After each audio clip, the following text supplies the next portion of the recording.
In front of me I've got Opel Corsa. In this video I'll show you how to manage shifter.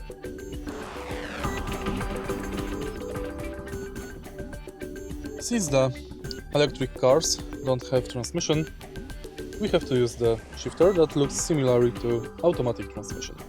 Press brake to manage it, and now push it downwards to select drive, but before press button located on the side of it.